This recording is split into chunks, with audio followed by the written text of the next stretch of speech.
Okay. Da, da, da, da, da.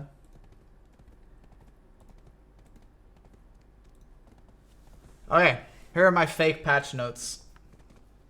Um, so as you can see, I tried to make it look as realistic as possible. I discovered the font. If you're wondering what that elephant is, it's my brother. I discovered the font they were using for the patch, so I implemented that as well. So this is how they usually set it up: is they have it like this. They give the date and everything, and then they have like a mini thing here with the time. So yeah, I chose the next week's patch, which of course is not. I don't know. Obviously, there's stuff in here that wouldn't be doable by the next week's patch, but I just chose that because it's not a patch we've had yet. Yeah, that's the patch they use, or the font they use is Marcellus. So I figured, I reverse engineered how to figure out what that was. I used the software to figure it out. And then the first thing I started with was the developer note. The reason I started with the developer note was because in the past, when they've done like major changes to the game, which is what this patch would represent, they've always used like a developer note thing. So yeah, I decided that I would do that with mine. Although a little bit of my anger about how the game has been taken seeps into this a little bit, but I tried in some way to make it as if they were saying it. Now, obviously, the stuff that's in here, they would never say, probably, because, yeah. The only time they've ever really admitted that they got something really wrong was with the renown system.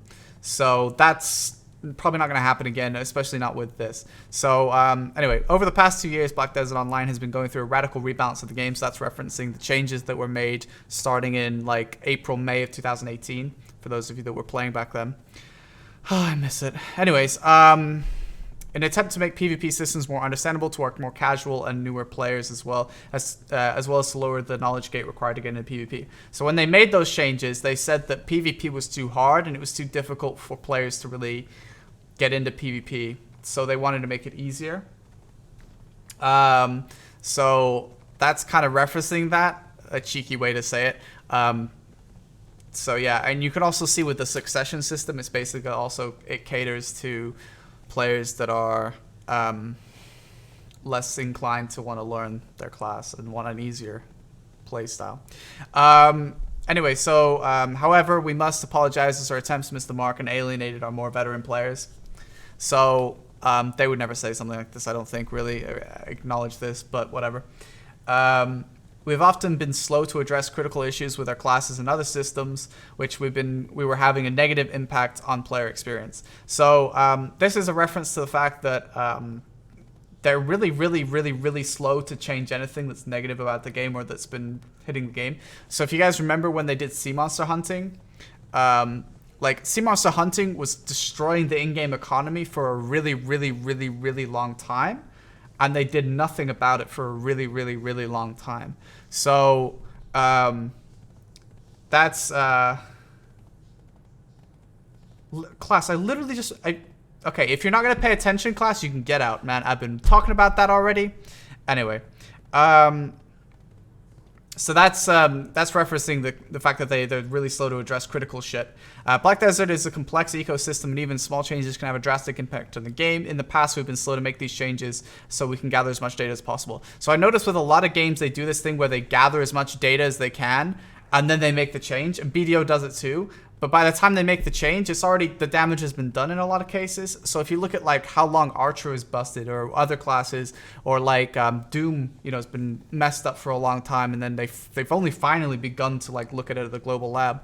So I guess this is how I would say a developer would probably, if they were actually going to say, oopsie, we did a wrong thing, this is how they would say it. So yeah, it's a leaked patch. Anyway, so moving forward, our developers will be in contact with various representatives across the global community to source feedback from experienced class players and guild leaders. This isn't actually that far-fetched, because they said that, you know, we had like some feedback given from the feedback library and stuff like that. Now, whether they listen to that is a whole different thing. I don't think they do, but it's not totally far-fetched. But the idea that, if they're going to develop the game, they should be sourcing feedback from the most experienced players, because developers aren't like, there isn't a player of every single class at Pearl Abyss that's like, no, this class needs that, and our class, or this class that I played needs this, right? They just sort of kind of stumble around and guess. So I think that getting feedback from experienced players of classes, as well as also from guild leaders obviously are in the best situated position to be like, this is what the guilds need. So yeah. And then we promise to listen to your concerns and use the global lab to test some of the feedback, so stay tuned. We've also been monitoring feedback about content within the game and activities players would like to do with others, and goals and achievements they would like to accomplish. Beginning with today's patch, we'll be introducing new systems for you to enjoy. So this is funny because I think recently in a patch, there was a developer note that said, we like to play alone. So the developers are like actually saying that we like to play alone. So yeah, this is my like opposite to that, where like, actually please, we'd like to play with each other and do more things with our friends in game. So and then I ended it with thank you for your enjoyment of Black Desert Online, which is usually how they end these kind of things. Okay, so next we have the events and system, where we have new events. So I was really too lazy to add more of this. Like, what I should have done is, if I wasn't lazy, would have been like ongoing events and ending events, because that's also something they put here, but I was honestly way too lazy to do that. I couldn't be fucked to do that. But I did do a new event, and so I did a Dream Horse event, which kind of is what we've had in the past. So it's event drop Dream Horse materials, which we had. I actually think that was a really good event. I like that event a lot. And then also I added to that an increased chance to succeed your Awakening Dream Horse, because there's people with like 60 fail stacks. So I figured, why not? So I put the period where that would be lasting. And then also I added, during the event, all monsters will drop Dream Horse materials. And then I put a higher rate for level 62 and above. The level 62 and above thing is like a reference to the fact that whenever we have a drop rate event, which is like almost all of them, it only benefits the shitty mobs, right? Where you kill as many as possible, like Fogans and Gahas and Polyforest. These kind of spots are like best for this. Whereas if you're killing harder mobs, you don't get rewarded for this. Which I think is dumb. So anyway, so the level 62 thing is a reference to like that. I don't actually know where the cutoff would be. For example, I want it to include things like Akhman, Histria, Sakraya, Star's End, and I guess Kraktua, and Murmak and Gyfin. I think the highest level mobs in the game are Sakraya mobs, and there's 66. So yeah. Yeah, do you think it looks real? I think it looks good, right? I think I did a good job making it look real. Anyways, also, I did a click here for full details thing, so usually that takes you to an event page. That doesn't do anything, it just looks legit, you know what I mean? Like, okay, so next up we have game world and NPC and effects. So for this one, I did for NPCs, I did all non-essential NPCs will be removed from the game during sieges and node wars on relevant channels, so like Valencia 1, Medaya 1, etc. So NPCs that will remain, ooh, I need to fix that. That will remain are NPCs such as the Blacksmith, Storage Keeper, General Goods, Stable Master, Guild Stable, and others. I put others there because I didn't know if I was missing any vital NPCs. I probably am, so I put on others. But basically, if you think of like how many NPCs are in like Calfian City, or even just wandering around doing nothing, or like, you don't base on a node war channel during node wars. There's no reason you should need like random quest NPCs and shit, right? So I was like, get rid of all that. Oh, Central Market, that would be one I would add on there, I guess. Whatever. So this is like a performance update, so like FPS and stuff. And then we have added function to lower foliage in settings menu. Players will now be able to reduce the effect of foliage to improve performance and to provide a clearer battlefield. The effect will make some trees and bushes have transparent effect when within a nearby radius. So if you've ever had a node war or a siege in Calfian, it's crazy. Like, you basically can't see half the time because there's so many trees and bushes everywhere. And also, I always feel like I get way more lag in Calfian than any other region because of the amount of like stuff just too much foliage. So this is like a setting that you can turn on that would be like make things. Foliage is like trees and bushes and any kind of grass and wildlife, I guess. So yeah. Anyway, so that would be good for that. And then for more PvP stuff, we got guilds participating in Siege content will now only be able to recruit 5 war heroes. We want to allow players who cannot otherwise participate in regular guild activities to continue to enjoy Siege wars, but not erode guild identity. Should this be an NPC though? I don't know. Probably not, but I don't really care. So basically, this is to limit war heroing for Siege to 5 war heroes, so no guilds bringing like 60 war heroes anymore. The number is, I put 5. I mean, maybe people think there should be more, but I think 5 super geared war heroes can make a massive difference in a Siege. So any more than 5, and I mean, if you think like if you bring like 10 war heroes, that's insane. What a difference that could make, 10 super geared players. So 5 I think is more than enough, to be fair. Players will no longer lose karma by killing others in the desert. When introduced, the Valentian Desert was meant to be a dangerous place where outlaws could thrive. Players who kill other adventurers will still receive the bandit tag and have the risk of being sent to jail, except for History Ruins and Akhman Temple. So basically, you can still get sent to jail if you kill someone because you get the bandit tag. You don't lose karma, but you do get the bandit tag. And you'll get all the benefits from that if you go to Muqin, whatever that city is called. Except for in History Ruins and Akhman, where you could kill each other as much as you want. And, you can't get sent to jail because that's a way to grieve people. So, Conquest nodes have been reduced by 25% for Tier 2 to 4 nodes, and Tier 1 nodes have been reduced by 50%. So, there'll be a quarter less Tier 2 to Tier 4 nodes in the game, because I think there's too many, to try and encourage and incentivize more fights. Tier 1 nodes I reduced by 50% because there's loads of them, and I feel like there should be Tier 1 nodes, and I think they are good as they are, but I think you should try to encourage people to graduate from Tier 1 nodes. So down here there's more stuff about that. And also I added Kama, Sylvia, and Drigan regions will now have 8 nodes each, so 3 Tier 1s, 3 Tier 2s, 1 Tier 3, and 1 Tier 4 each.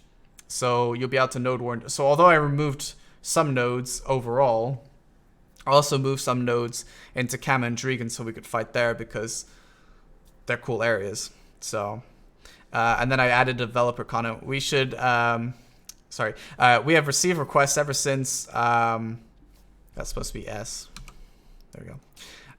We've received requests ever since the release of Kama and Drigan to allow players to node wars in these beautiful regions. We discussed how best to introduce node wars in these territories and hope players will enjoy the new settings to fight and look forward to hearing your feedback. If the new areas are well received, we'll consider moving some conquest wars from old regions to the new ones.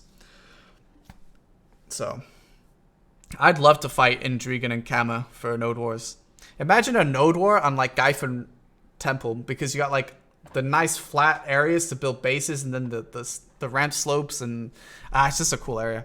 Anyway, and then I did Tier 2, Tier 3, and Tier 4 node wars have had their silver rewards increased to incentivize fighting for these territories. So Tier 2 nodes would have a 40% boost, Tier 3 would have a 90% boost, and Tier 4 would have a 150% boost.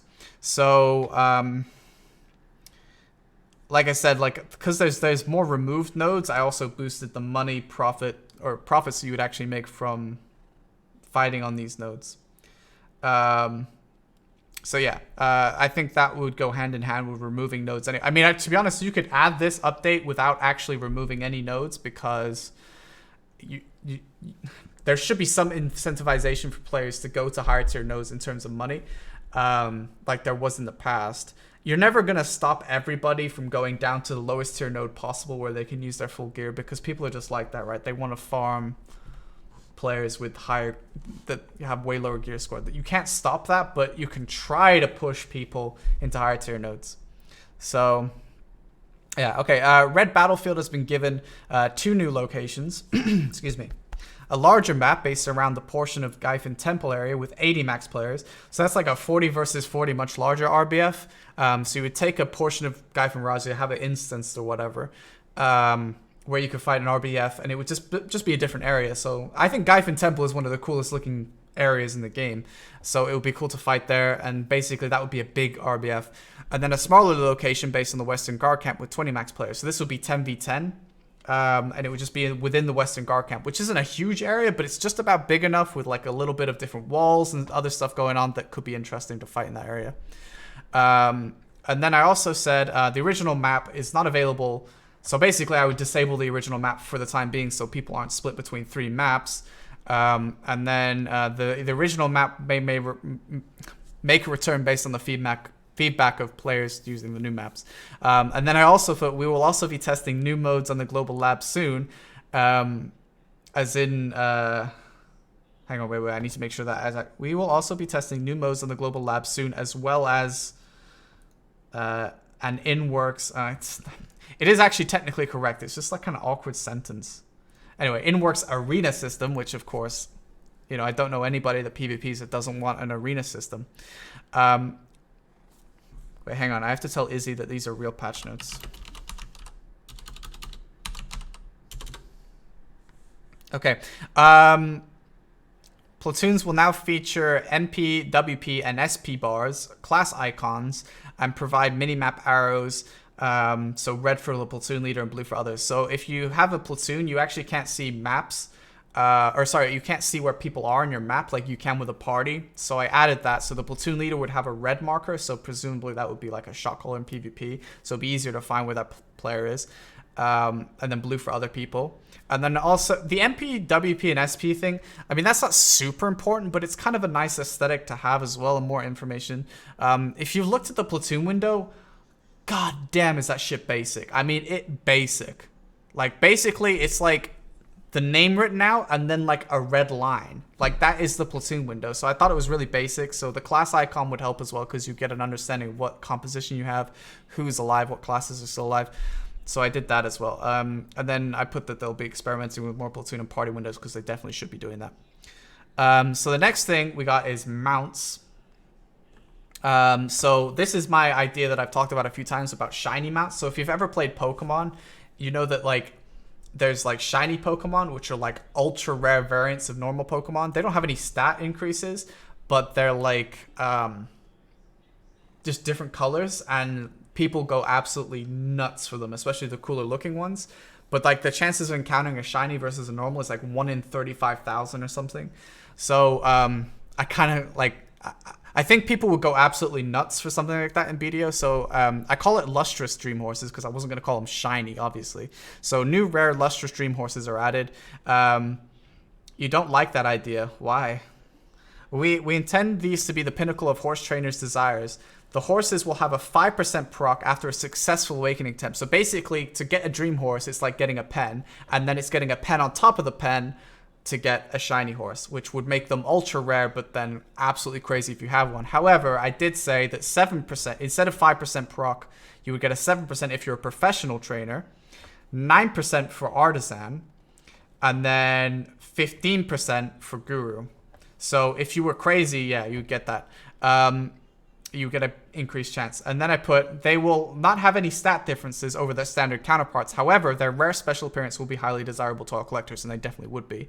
The first lustrous dream horses to be added are the Nightmare Dine, which is a Nightmare Unicorn, which I think would look sick. An Ice Doom, and a Fiery Ardnaut, which is the Pegasus. So I wouldn't use the Nightmare one because, you know, I guess that should be for the luxury or the winners of Mysteries of Summer, whatever. So the Nightmare Unicorn will have like a black and silver palette, and will have thorns growing behind it instead of the grass. So like right now, if a unicorn moves, it has grass beneath it. It leaves a trail. Instead, it will be thorns for the Nightmare one. And then Ice Doom would have blue flames and ice shards forming behind it after it runs. The Fiery Pegasus would have a black and red color scheme with like fire trailing behind its wings. So, and then for more mount stuff, I put Doom Horse player damage will be reduced by 40%, and the stun will no longer work on cooldown. That's actually an update they're adding because it's on the global app. It's a good update. And you may no longer use a player attack while using a Doom attack. So right now, Doom attack damage becomes absolutely absurd, even more so because some classes basically spam an attack while also attacking on the Doom, and it's like insane amount of damage. Yeah, so no. Because right now, basically, people don't have to play their class. They can PvP on a Doom, and that's a little silly. But I do like the idea that Doom is still like, it should be a PvP horse. It should have objective-based things. So basically, Doom damage against structures will be increased by 200%, and it has resistance to flame towers. So Doom will be able to do a lot of damage to bases and stuff. So it'll still be like a really useful horse to have in PvP. It just won't mess up other players without having to put any effort in. So then I also put that all Dream horses will now be two-seater. I don't think that Doom needs two-seater to be a unique horse, and it's kind of dumb to have a Dream horse and not have two-seater. I think that's really stupid. So I would give both the Unicorn and the Pegasus two-seater. Okay, so Altar of Blood, you can now use storage mates inside Altar of Blood. Altar of Blood higher stages will now give Tri and Tet accessories from bundles. Caphras per stage is doubled, so that's more incentive as well as also more consistent money. Further balances, new stages, and a guild variant will be added to the global lab. Be sure to check them out and give feedback. People say PA will remove Archer S block. Is this true? They removed one of them. Guilds will be able to appoint a commander. This position allows... so this is the guild section, sorry. The position will allow... What the fuck? Basildon, what the fuck? Anyway, the position will allow an appointed player new powers, including assigning markers above players or themselves, including enemies such as skulls and shapes. So if you've ever played like World of Warcraft, for example, which is like a 15-year-old game, you can apply markers above either your allies or enemies, right? And this helps people better understand who's targeting and who's about, so if you've ever had trouble finding a shot caller during a siege or a node war, that would be really nice, right? If they have a marker above their head, you'd be like, oh, that's where that guy is. Or if you have to feed rage to someone, oh, that's where that guy is, right? Or if that's an enemy we need to target, then yeah. So that's the first thing. Ping color assignment, which is different color pings to assign to players. So basically, if you've ever had a node war or a siege where you've had people pinging all over, your flank is pinging, your cannon team is pinging, right? So this idea is that different colored pings can be assigned to different people. So when people make a ping, they have a different specific ping. So like the main ping could be red, whereas like the flank could be using purple or something. I don't know. So that's that. And a spectate function without the need to be leaning or sitting. So the commander position would be able to go into a spectate without having to lean or sit on something. So if they need to go spectate into the middle of a fight, they can do that. So yeah. Players of the rank of officer may now use the command to gather skills. So that's like a no-brainer, right? If you're an officer of a guild, you should be able to use command to gather, not have to rely purely on a GM or GM account to do it. So yeah. Guild page will now have an activity tab viewable by officers and guild masters. This will show participation over a month in node wars and sieges, so you don't have to keep the spreadsheet yourself. The game will do it for you. There will also be a tab to show guild war kills, all forms of guild versus field, including open world. So I thought this would be interesting just to add like an extra tab. I think it would also help people care a little bit more about their performances in fights and stuff. So basically, there will be a tab within the guild where you can look at certain wars. Like, so if we have a guild war versus, I don't know, like say, for example, we have a war against Mango Smile, then I would go to a tab in my guild, and it would tell me who's gotten how many of those kills, all the different players and stuff like that. I think that would be kind of interesting to be able to see those kind of statistics. Apprentice stage for players joining a new guild cut down to 4 days. Apprentices may also buy from the guild store if they have an allowance. And apprentices must be in a guild for 1 week to receive guild incentive. So this was like something that I would change because they did it to prevent sea monster hunting buying payouts, which again took way too long to fix. But the system, they did punish normal players that aren't exploiting that kind of real money trading. So Guild Wars will now start after 5 minutes instead of 15 minutes as it is right now, and a guild may war up to 12 guilds. Right now I feel it's way too restrictive. The fact that it takes 15 minutes to put a war up means that sometimes a guild will notice and then they'll just ditch and bail if the war does go up. And also it's kind of limiting. You want to have like guilds where, or wars where you're always fighting guilds that you're rivaled against, but then also, excuse me, you want to war guilds that are like basically, I don't know, griefing you and stuff, right? Or over grind spots. So I would increase the amount. I don't know if this is like a technical aspect that they can't do this, but I hope they can. And then I did a new system because I feel like it's about time. Special guild mission, which is basically if you get a special guild mission, they include a 75% bonus drop rate to the area that you're going to do the mission in for the guild. Up to 5 guilds will be offered that same exact special mission. Once a special guild mission appears, there will be an alert in guild chat to let you know that one is available. And a countdown to 40 minutes before it starts will begin, so you have time to prep everybody, whatever. And then guilds can accept the mission within that 40-minute time span. Any guild participating in a special mission can be warred by other guilds participating in the same mission. So currently there are some systems within the game that means that you can't war specific guilds. So this would mean that if you are doing a special mission with another guild that usually wouldn't be able to be warred, you can war them. So hopefully this would incentivize some crazy guild versus guild PvP, which is something that the guild is lacking a lot, or the game is lacking a lot, I feel, at the moment. So yeah. All right, class changes. Excuse me. So all classes, wound system is removed for Black Spirit Rage. I don't know why they added this in the first place, but they should get rid of it. So wound system is no longer a thing for any kind of Black Spirit Rage attack. All Black Spirit Rage skills will have their damage reduced. So this is all the ults and 100 and 200%, even though people don't really use the 200. But there are some 100% that are far too strong. So obviously they will be toned down far more than the ones that are not as strong. But in general, you shouldn't really be building your class and basing it around, ooh, when do I have my 100% to wipe these 8 people, you know. The other change I made was knockback CCs changed to 0.7 instead of 1. I feel like knockback should be the same as stiffen. Right now, stiffen is the only CC that counts as 0.7. So I changed knockback to be a 1.0 CC instead. We wanted, oh yeah, I'm going to do vacuums in the next patch. We wanted players to have that powerful feeling once they reached 100% Black Spirit. Oh, so this is me saying as if like Prolobis was trying to excuse themselves. Reached 100% Black Spirit Rage. However, it led to a development of a bombing meta where classes entirely played around the 100% abilities. We want players to be able to be more proactive during battles and not have the frustrating instance of having yourself and your allies killed by a single ability from an ultimate. There'll be another one. Oh, if people enjoy it, I mean, I think it's kind of fun to do it. I don't know. If people really don't like it, then I won't do another one. All right, so first class we have here is Shy. So Sprinkle Sparkle added 10% to allies and HP to allies and increased targets to 3. So right now they have a skill called Sprinkle Sparkle, which gives mana to allies. It only hits 1 target. It can also hit enemies too, but I increased the target to 3 because I think that it should be 3 because Shy is like the support class. So I don't know why they were so conservative with the Shy buffs. And instead of just giving you 20% mana back, it now gives 10%. So this is actually like the Shy's active ability, right? This is what they can be doing like anytime they want. So basically it just throws shit at people.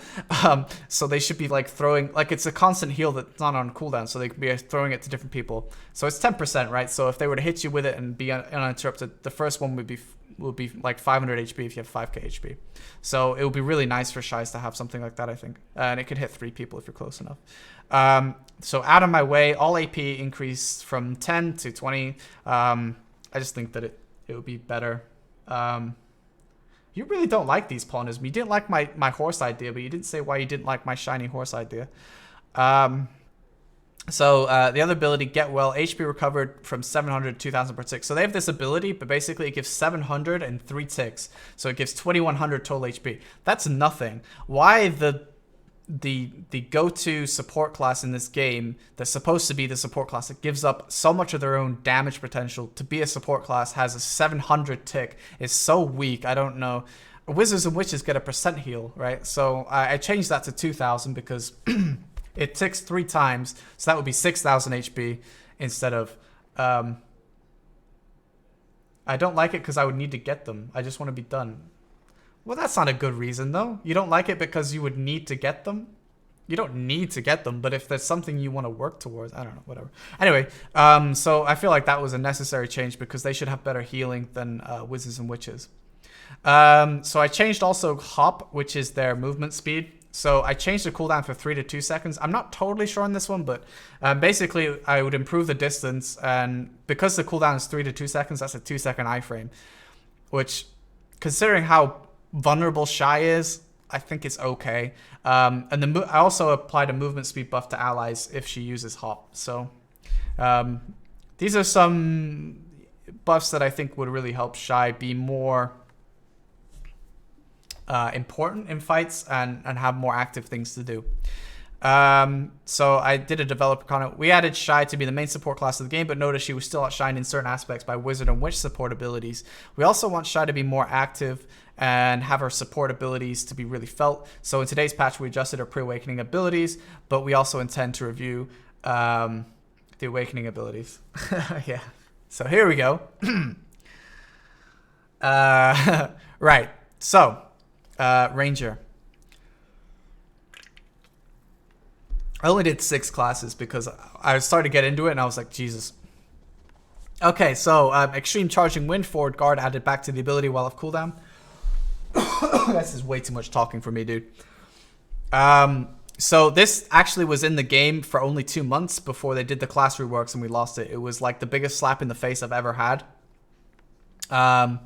Regeneration, forward guard added to the skill. It had forward guard before and it made total sense. It's a long ass cooldown. HP recovery on 20 because it's regeneration. Right now it only gives mana, so more sustainability for Ranger. This would make no difference in PvP, but it would make a big difference in PvE. So Wailing Wind, forward guard while added on cooldown. So that's this ability. Basically, hang on. It's a skill that roots you in the spot and has knockback. I just improved knockback for everybody, but in general, like, you can't cancel out of the ability. That's as fast as I can do anything. So if it had forward guard, it makes a bit more sense. Nature's Tremble damage changed from 1034 times 8 to 1304 times 8. Nature's Tremble is our long-ass cooldown awakening ability that is so much weaker than any bow ability that it's kind of pointless to be there considering the cooldown is really long. Typically abilities like that are really strong in the game, like Ancient Wave and Terra Sancta and things like that. They do shitloads of damage. Nature's Tremble is so weak and pathetic that, yeah. I would even be okay if it lost its forward guard. I don't think it needs to, but whatever. Absolute Evasive Shot, stamina cost reduced. That's pre-nerf stamina cost. I'm going to do this for a lot of classes where I'm going to reduce their stamina cost because I think the stamina change was really bad for the game. Because you're basically limiting how actively people can play their class, and I just don't think it was a good idea. So, yeah, stamina cost. I mean, Ranger just basically cheeses through its stamina so fast. Absolute Penetrating Wind while using on cooldown. Right now, if you use Penetrating Wind, obviously the skill will go cooldown, right? But if usually when you use a skill again, while it's on cooldown, it'll keep cooling down. But instead, Penetrating Wind resets. I'm not totally sure why. Anyway, but that's just a quality of life change.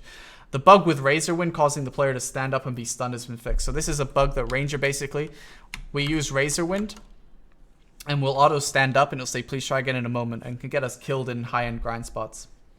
So, oh yeah, just buff your main class. I'm buffed a lot every class except for a few. Anyway, so that's just a bug fix. Back attacks will not apply. So yeah, back attacks, Ranger basically gets screwed in like history because we can't do back attacks properly, so that's just the quality of life. It wouldn't really change anything in PvP, but it would in PvE. Waltz of Wind, just HP recovery. Again, we have no HP recovery in grinding, so that's useful. Call of the Earth now provides accuracy to allies, so that's just a little bit of extra to like give people, so like it makes like Call of the Earth lasts 10 seconds and it's a self buff, and it's unprotected. There isn't really a point you would use it because it doesn't last long enough. In the original part of the game, it actually was an allied buff. And then I also changed our useless passive from movement speed to accuracy, which is basically a counter to the Mystic evasion 10%. So instead of we get accuracy, they get evasion. Ranger was left in a difficult spot by the introduction of Archer. We want to keep Ranger's hybrid range and melee playstyle for those not choosing Succession, without current issues preventing the class from being effective in either role. We want to improve the quality of life in PvE by allowing HP restoration on Waltz of Wind and improving back attacks. That's that. Ranger and DK are the only two classes that really have such huge issues with grinding stuff. So, all right, Wizards and Witches. So the only change I did to Wizards and Witches immediately is to make it so that two of their abilities don't apply to allies, which is just like a... Right now, Wizards and Witches have better support abilities in many ways than Shys, and I think that's wrong, considering what Shys have to give up to have those support abilities. So Healing Lighthouse, that's the percent heal that basically full heals your raid. That's really stupid, so that's going to be self-only. Also, Protected Area. That will now keep the wizard or witch in place while using it, but they cannot be CC'd. They'll have 999 DP, so theoretically they could be killed if they choose to sit there and not cancel it, but it would be really difficult. So basically, think of it like Infinite Fortitude that Mystics have, except they can't be CC'd. They can't be grabbed. They can take damage, but no CC will hit them. So it's just like an emergency save for them. But it will remove the reliance on Wizard and Witch stacking for PvP, because right now in large scale PvP, literally it's who has the most Wizards and Witches to PA rotate, and I think that's wrong, and I think a lot of people agree with that. Without group PA and heal, they're useless. Oh, that's so not true though. They have so many good skills with AoE. Are you kidding me? You think they would be useless? I don't know. Yeah, no, rather nerf them hard instead of removing the support kit. No, absolutely not. We have a support class in the game. It makes no sense that they have all this damage and they have the amazing support kit. So for now, this is what I would go with. I mean, Wizards and Witches still have some of the highest output damage consistency in any large-scale fight, right? They have a ton of super armor rotating protection. They have, I mean... Witches, I'm perfectly especially happy watching a God King. Manas Ho, thanks for the 5. Ranger buff when? Yeah, when? Never, because they're dedicated to Succession. Anyway, Wizards and Witch. I mean, even Cecil, who's like the best witch on EU by far, is like kind of pissed that they improved the attack speed so much on Witch. I mean, the thing is, if you think that Wizards and Witch would have nothing left if I removed their healing in the protected area, then I don't know. Maybe the game's not for you. Guilds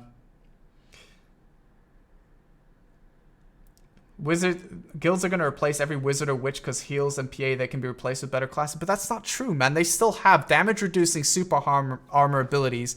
I mean, you look at Voltaic now for Witch. And Meteor is still so useful. And even Blizzards, I mean, come on, man. If you really think that they have nothing left if they don't have heal or PA, I mean, I don't know. I don't know what to tell you. Their reliance on those skills basically dictates how large-scale PvP is played out, and I'm sick of it. Ranger only buffs, Wizard only nerfs. They're not nerfs. They're just direct changes to the classes, so they only affect themselves instead of, like, they're still going to have they can still fully heal themselves. That's a pretty useful ability.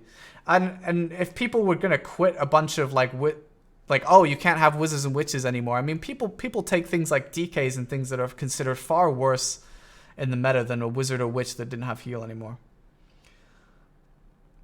Back to do PvE, please. Don't talk about balance. See, we get all the salty Wizards and Witches.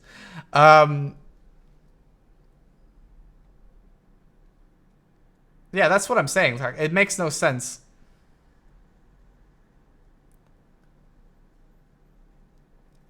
It's a huge nerf. Do you really think it's a huge nerf, though? They still get to fully heal themselves, which is a pretty useful ability. The PA will keep them completely protected anywhere in a battle. You know, so if shit's hitting the fan, they can literally ice block. And nothing can touch them. They can try and do damage, but then they can cancel it and double TP out when the moment rises. You really think that Wizards and Witches should have that healing ability and PA ability when we have a fucking Shy in the game? And they have more heals than this. This isn't the only heal that Wizards and Witches have. This is just the most relevant one.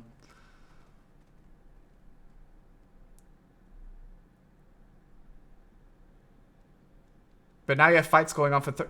Okay, but a fight elongated by the fact that nobody can kill each other is not necessarily a better fight. Okay, alright, anyways. So, I don't know. They still have Speed Spell. They still have the Awakening buff. They still have other heals. I don't think this is anything to cry about. Considering the recent buffs to Witch and Wizard, especially Witch with Voltaic's attack speed and the other evasion shit that they were given, I think they'll be okay. But remember, this is only the first part of my patch notes, right? I would add more stuff, but honestly, I realized when I started working on this that I was going to run out of time. So this is the main thing, was that everyone complains about PA dictating fights, so I did something about it. Also, because we have Shy in the game, it makes no sense that they would have way better healing support skills than Shy has. That makes no sense.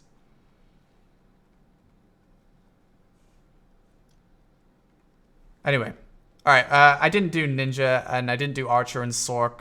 Basically, I realized when I was starting to do this, look at this. Like, I did all of this, man. I mean, it took a long fucking time. All right. And there's more. All right. So we have Valkyrie next. This guy, I Lo Wen, is very upset, guys. He's very upset. All right. So for Valkyrie, Shield Chase is forward guard. Instead, it's now super armor. So this is to allow Valkyries to properly engage raids, right? Valkyrie is a big, you know, look at my massive ass shield and lance, right? It's a headlong fight. I mean, that's literally the ideal of the class, right? So I changed the forward guard on Shield Chase to be super armor. That could make way more sense for pushing into groups of players. I also changed the Black Spirit Rage Terra Sancta from bound CC. I removed the CC on the skill and added a forward guard.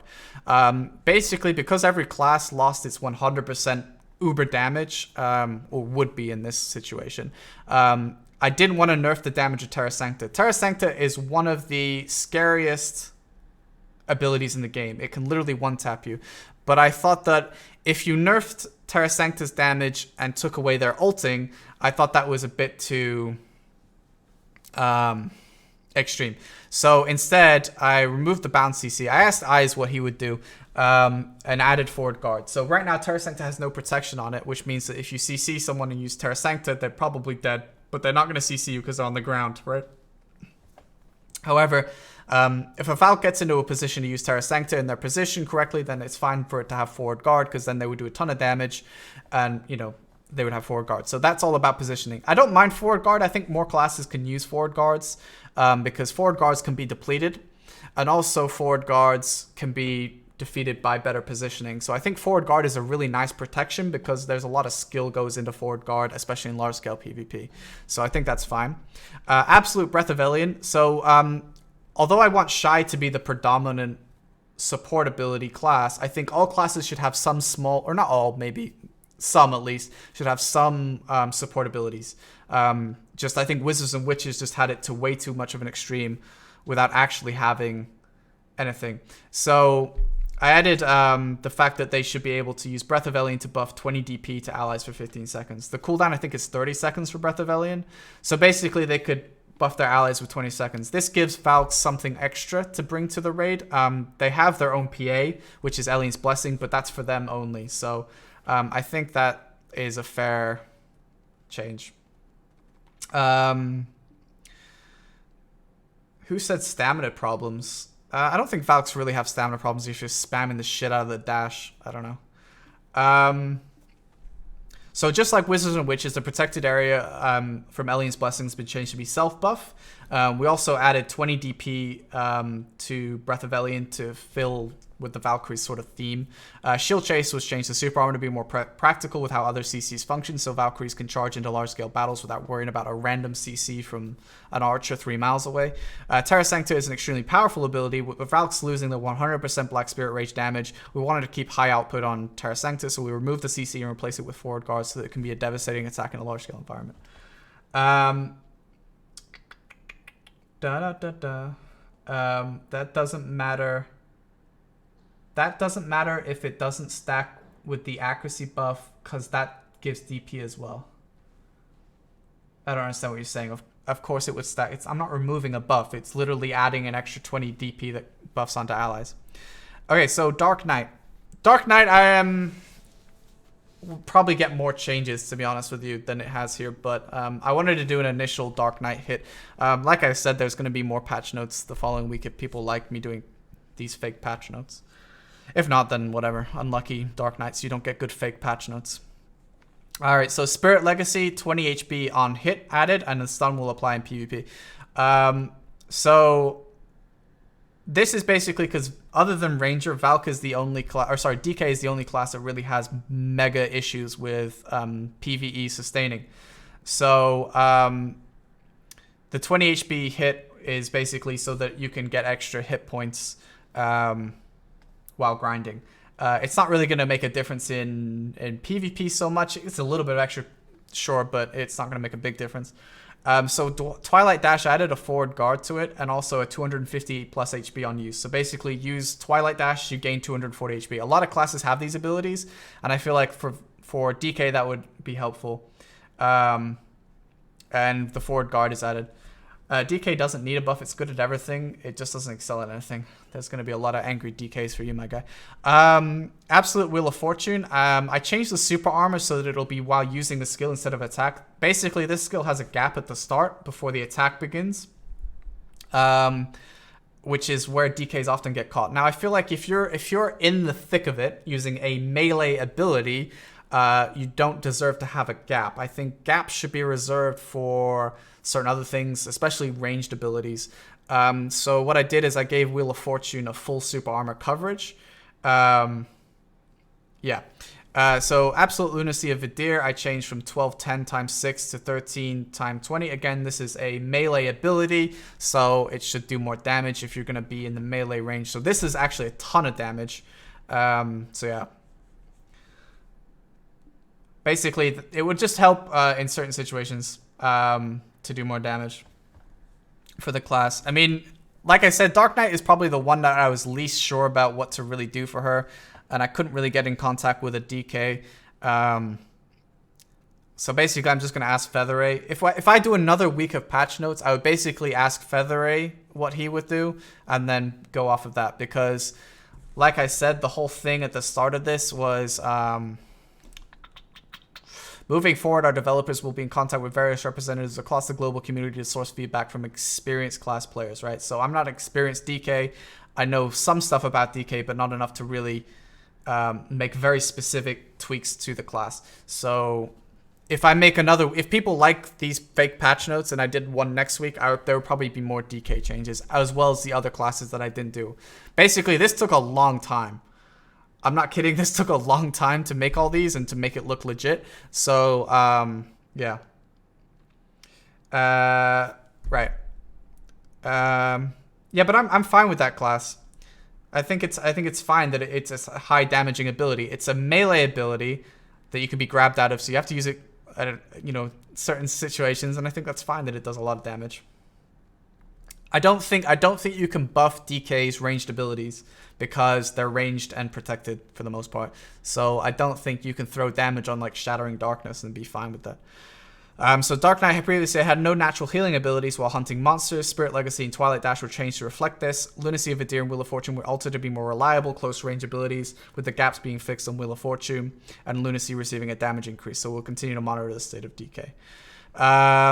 More classes will be receiving changes in next week's patch if I make them. For now, we want to hear feedback on the implemented changes. We also are working on the total removal of the resistance system to avoid RNG while engaging in PvP content. We hope that with the improved protection players will be receiving, they don't have to rely on stacking resistances to avoid CCs, while also providing a more active playstyle during large scale battles.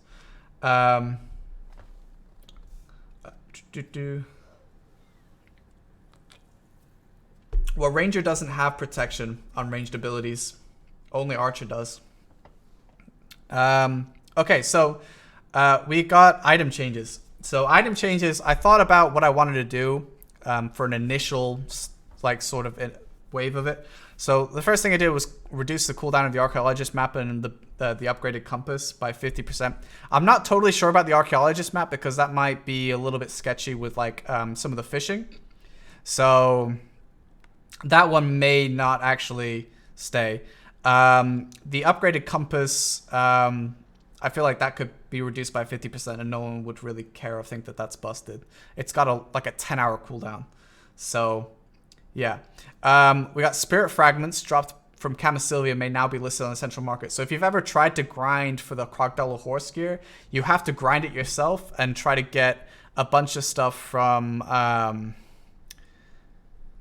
Polyforest, and it sucks. Really hard, it sucks to do that.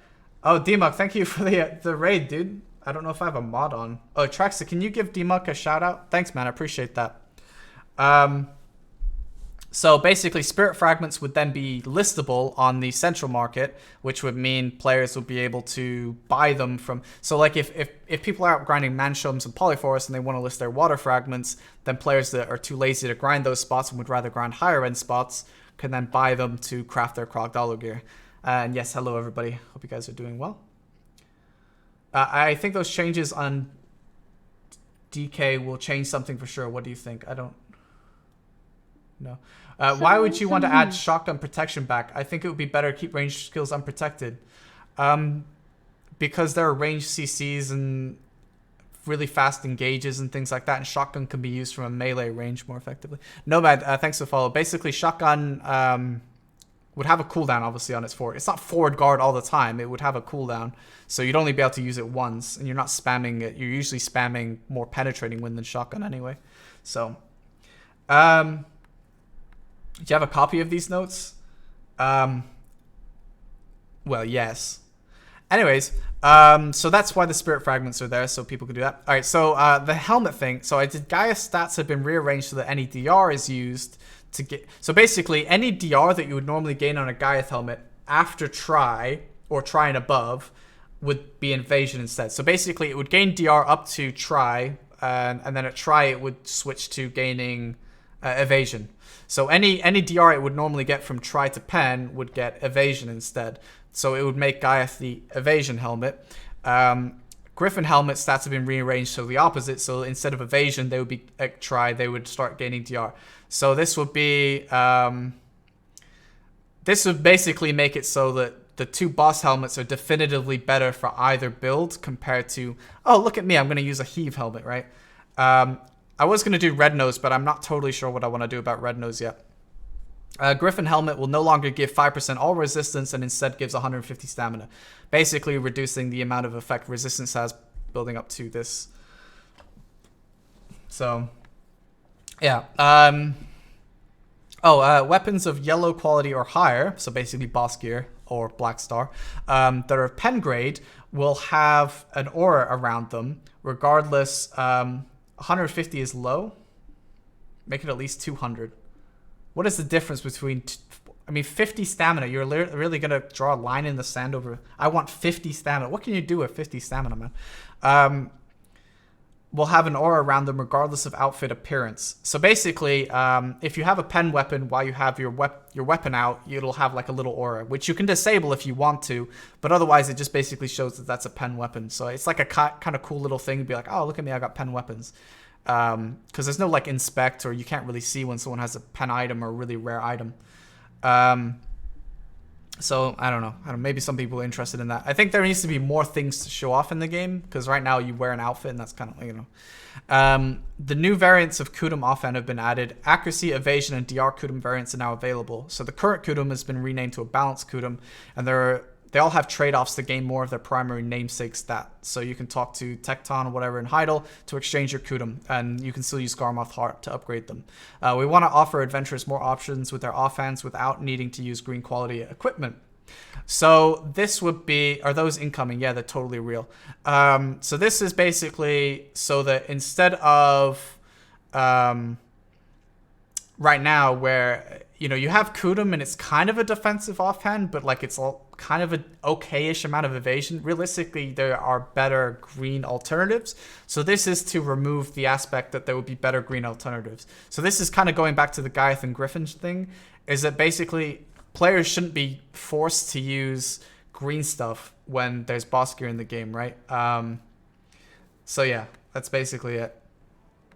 All right, so interface changes. Friends list UI has been revamped because it's the saddest thing. Saddest thing I've ever seen in the game. So the friends list UI gets revamped. New UI added for ease of use. There's a friend group channel you can add. So basically, you can create channels for multiple friends that you may not necessarily be in a guild with, where you can chat with each other. And there's also, you can turn on alerts so that if your friend is grinding and they get like a distortion earring, it'll make an alert or an enhancement upgrade. So if they get 10 boss gear, for example, there can be an alert for that. So they congratulate you while you're playing. So just more interaction with your friends that you're not necessarily in the same guild all the time. Some win, some lose. 150 stamina. You don't like that USB? What would you give it instead of 5% resistance? I don't know. I thought that was decent, but I guess maybe not. Better UI scaling to allow players to have a greater control over the size of the windows. Damage numbers options now available. So this is on the global lab, but not on our client. This option removes previous text such as back attack and replaces it with damage numbers instead with colored variants to reflect what type of attack it is. Forward guard will now also show absorbed damage. Combat recap added. When a player is killed, a recap will be viewable, displaying all CCs and damage inflicted by each skill that led to that player's death.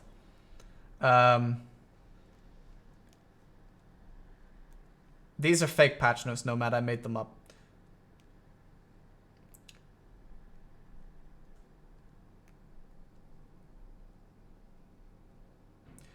Wait, but if you're building a DR build USB, would you not go for Griffin still? Because it would give you... I mean, what, do you want to have Griffin give HP as well? I thought it needed something different. Basically, I wanted to remove the resistance, right? Griffin is going to have a ton more DR than it currently has. It's going to sacrifice evasion but gain a lot more DR, right? And Gaiath is the other way around. So that the two boss helmets are better for either build instead of using like a heave helmet. Anyway, so this is my fake patch notes. I made them look as real as I could. And I only did a little bit of stuff that I wanted to do. If you missed it, you can go watch the VOD, I guess.